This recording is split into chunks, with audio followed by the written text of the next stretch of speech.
Hoy vamos a hablar de uno de mis temas favoritos, los tipos de listados o las listas de tareas.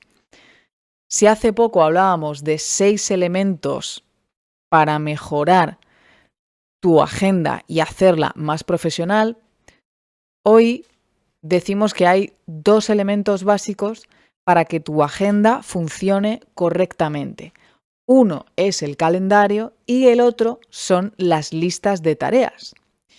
Soy consciente de que hay mucha gente que solo se maneja con el calendario y que no conoce todo el potencial que pueden tener las listas de tareas. Por eso, por eso las traigo hoy aquí, para que las conozcáis y para que, si os animáis a probarlas, descubráis, como yo descubrí en su momento, que ya no se puede vivir sin listas de tareas.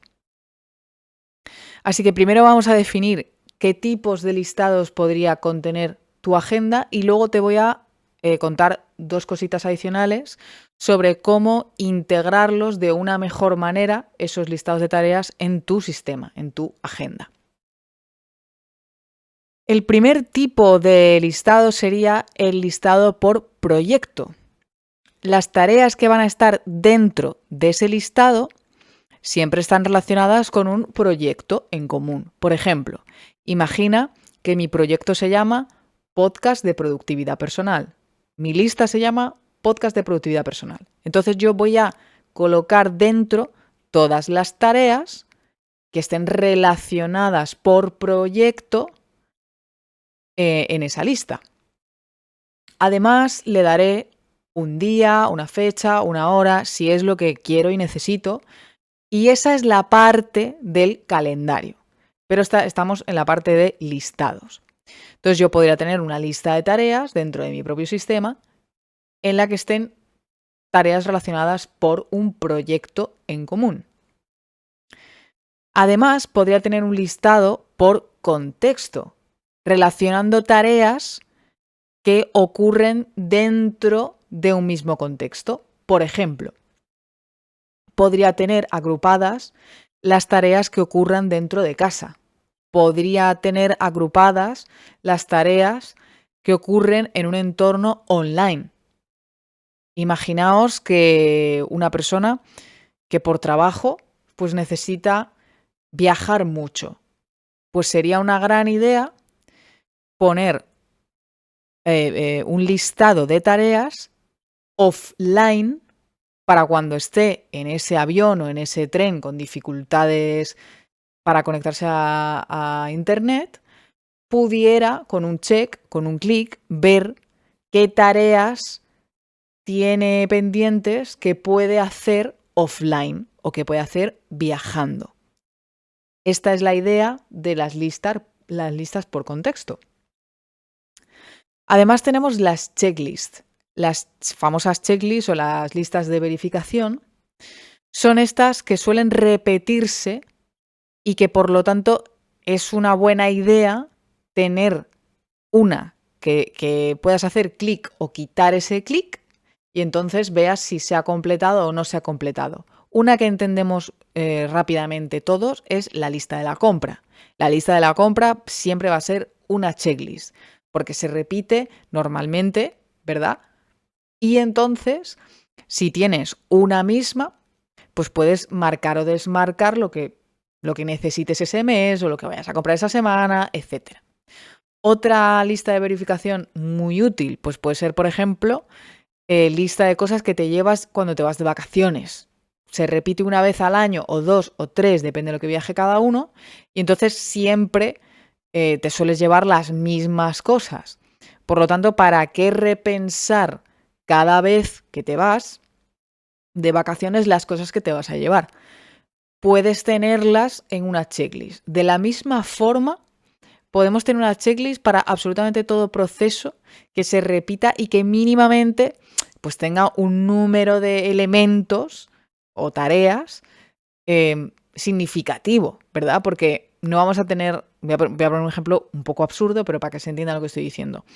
No vamos a tener una checklist cada vez que hagamos el desayuno, porque son 2 cosas o 3. Y entonces, y muchas veces ya tu cuerpo lo tiene dentro de un hábito. Entonces ya es que lo haces muchas veces ni pensando.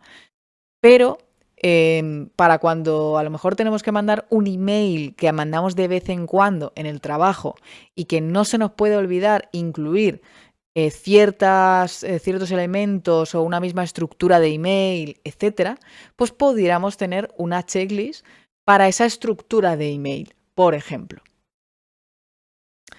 También están los listados por personas. Esto es que pudieras tener una lista de cosas pendientes para hablar con una persona. Yo, por ejemplo, lo tengo mucho con en el entorno laboral. Pues, por ejemplo, cuando veo a mi jefe, que hablo con él aproximadamente, imaginemos, ¿no? Una reunión de estatus una vez a la semana, pues ahí yo ya le voy con todos los elementos ya definidos de lo que tenemos que cerrar, que hablar de cara a la próxima semana. Así, cada vez que le veo, pues no tengo que estar repensando, ay, ¿qué era? Que no me acuerdo lo que tenía que decirte. Sino que me voy apuntando durante toda esa semana cosas que hablar con mi jefe, y cuando le veo, pues ya lo tengo todo escrito y no tengo que andar acordándome o recapitulando todo 5 minutos antes de hablar con él, sino que tengo una lista ahí fija en mi sistema, y cada vez que durante la semana van surgiendo cosas que tengo que hablar con él o que hay que hablar con él, pues las apunto ahí. Y cuando ya hablo con él, pues ya le paso todo lo que hay en esa lista. Las listas de pendientes o waiting for son respuestas que te deben otras personas y que te apuntas para que no se te olviden. Por ejemplo, si necesitas que te pasen una factura y esa factura necesitas además ponerle lo que se conoce como deadline, como fecha tope, pues eso también lo apuntarás, ¿no? Pero la manera en la que no se te olvide nunca nada de lo que te deben otras personas es mediante una lista de pendientes o waiting for. O también, para los managers, por ejemplo, es muy útil, porque somos personas que hablamos con muchísima gente todos los días en el entorno laboral, y entonces uno te debe una cosa, otro te debe otra, otro te debe un email, otro tiene que pedirle a otra persona no sé qué cosa. Entonces, para que no se te olvide, como es gran cantidad de información, para que no se te olvide, pues te lo pones en una lista de pendientes. A nivel personal, sería mucho más fácil de recordar, pero bueno, ¿para qué recordarlo si puedes incluirlo en una lista de pendientes?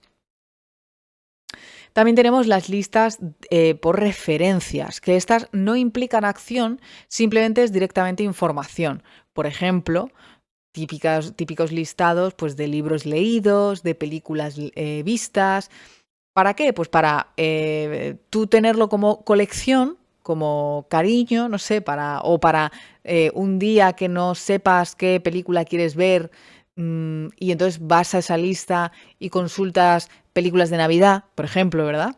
O cuando un amigo te dice, oye, ¿me recomiendas un libro?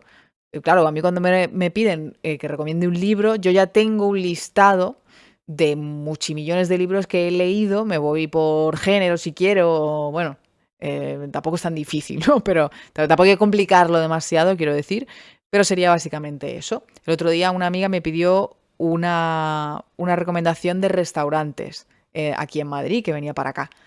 Es que no tardé ni un segundo, lo que hice fue compartirle una lista que tengo hecha en Google Maps, que además tiene el sitio, esto también puede ser una idea, ¿no? Tiene la ubicación ya lista, o sea, no tiene ni siquiera que buscarla, y se la compartí y le dije, mira, aquí tienes los restaurantes que yo te recomiendo porque son los que yo me guardo, ¿no? Esa es la utilidad de la lista de referencias. Y luego hay una lista que es bastante divertida, o hay un tipo de listado que es bastante divertido, que es el de algún día. Este es el de las tareas o los proyectos que a todos nos gustaría hacer algún día en la vida y que arrastramos durante años porque no terminamos de apuntarnos a esas clases de baile, o no terminamos de viajar a ese sitio al que llevamos años queriendo ir, o no terminamos de camperizar una furgoneta, o no terminamos de punto suspensivo, ¿no? El sueño que tenga cada uno. como no hay por qué abandonar esos sueños, aunque los hagas o no los hagas, que pudiéramos hablar de esto, ¿no?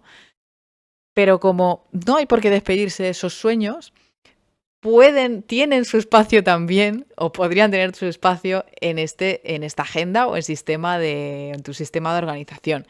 Es verdad que recomiendo que estos listados no ocupen día a día, o sea, no los veas todos los días o no los tengas pineados, no sé, que no ocupen mucho espacio, porque por un lado te vas a frustrar porque no los estás cumpliendo y por otro, bueno, pues es exceso de información para lo que tú necesitas hacer en tu día. A veces puede ser que te motiven. Por ejemplo, imaginemos que estás como ahorrando, llevas años ahorrando para camperizar tu furgoneta e irte por ahí, que es como el sueño que tienen muchas personas. Pues bien, si ese es tu sueño y es un objetivo y de verdad tú quieres hacer eso, entonces ahí te diría, vale, pues entonces tienes que verlo todos los días, pero porque es un objetivo y lo quieres realizar. Pero estas cosas de algún día quisiera aprender a cocinar y es como no lo vas a hacer y sabes que no lo vas a hacer, pero no quieres por algún motivo despegarte o despedir esa idea, pues podrías incluirla en una lista que se llame algún día. Y para terminar, aunque no está incluido en esta clasificación porque no es como una etiqueta más que un tipo de listado, es un mini tip que os dejo, que tengamos cuidado con las listas que son, por así llamarlo, vanidosas. ¿Vanidosas en qué sentido? Pues en que hay veces que nos atrapamos apuntando listas de todo. O sea, listas de procesos de todos, de todo lo del mundo. O un ejemplo que se entiende muy bien. En vez de apuntarme películas vistas, de repente me apunto películas vistas por género, que todavía eso me parece útil.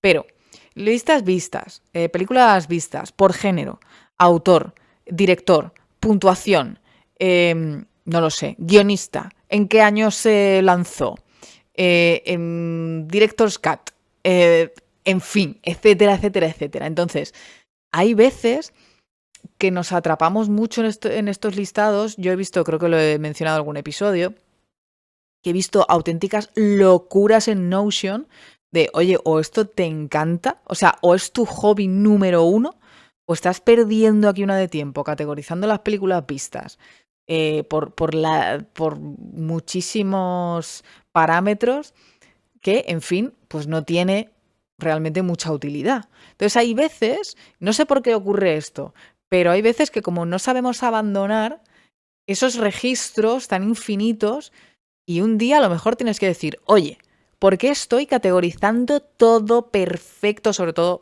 esas personas que son más organizadas, más perfeccionistas. Yo he pecado, por ejemplo, mucho de esto. Y que no tienen realmente un objetivo, una utilidad y te están restando mucho tiempo. Entonces, más que sea un tipo de listado, porque no querríamos hacer una lista vanidosa, es un aviso para que levantéis las antenas por si os pasa esto. Y bueno, todos estos listados, ¿cómo pueden encajar dentro de nuestro sistema, dentro de nuestra agenda? Que son un poco los tips finales que os iba a contar. Por un lado, comentaros que las listas, los tipos de listados, tienen mucho sentido dentro de la metodología que se conoce como GTD, Getting Things Done, del libro de David Allen, y que responden a un proceso o a una metodología. La metodología lo primero que nos dice es que capturemos todos esos elementos y tareas que luego van a ir a estas listas, primero las capturemos en una bandeja de entrada, que ya he hablado de las bandejas de entrada en el episodio número 5. Recupéralo porque también es un elemento súper esencial y súper importante dentro de la productividad, dentro de tu agenda o tu sistema. Una vez esos elementos estén ahí, Luego se procesan. En la parte de procesar y en la tercera parte, que es la de organizarlos o volcarlos, ahí es cuando entran estos listados, ahí es cuando entran estas listas. Primero yo tengo un elemento que cae en una bandeja de entrada y no me preocupo de él, simplemente es para que no se me olvide y luego lo procesaré. Luego lo proceso, lo entiendo, lo desecho o no lo desecho, lo delego. Y si decido hacerlo, ahí es cuando lo organizo dentro de mi sistema, lo meto dentro de una lista y le doy una fecha si es que tengo que dársela. Así que, tipos de listados, os dejo con estos tipos, recuperad el podcast y escucharlo las veces que necesitéis porque sé que es mucha información. Y después de crear estos listados, probad a ver cuál os sirve, cuál nos sirve. Por ejemplo, por daros una pista, sé que hay gente que es más amiga de las listas de proyectos, sé que hay gente que es menos amiga de las listas por contextos, es decir, se decantan por una de las dos y es la que siguen. Y luego dentro de nuestra organización, dentro de nuestra metodología, lo primero y fundamental es capturar esos elementos no en nuestras listas, sino en una bandeja de entrada, la que hayamos elegido, recupera el episodio para saber bien lo que es y cómo funciona. Y ya después, cuando nos paremos a revisar esa bandeja de entrada, a entenderla y a procesarla, será cuando cada elemento que tenemos dentro de esa bandeja de entrada se organice, se vaya a una de nuestras listas y se le ponga una fecha de vencimiento si es que la necesita. Así que lo dicho, repasad este episodio las veces que haga falta. Sé que es mucha información, pero es muy útil. Incorporad, por favor, si no lo habéis incorporado, las listas de tareas en vuestro sistema. Recordad que en la descripción está el link al canal de WhatsApp, que por ahí pongo cada vez que un episodio se cuelga y información, toda la información relevante la cuelgo por ahí. Y nada más, espero que os haya gustado este episodio, que hayáis aprendido, que probéis y me contéis qué os parecen las listas de tareas y nos vemos en la siguiente. Muchísimas gracias y hasta luego.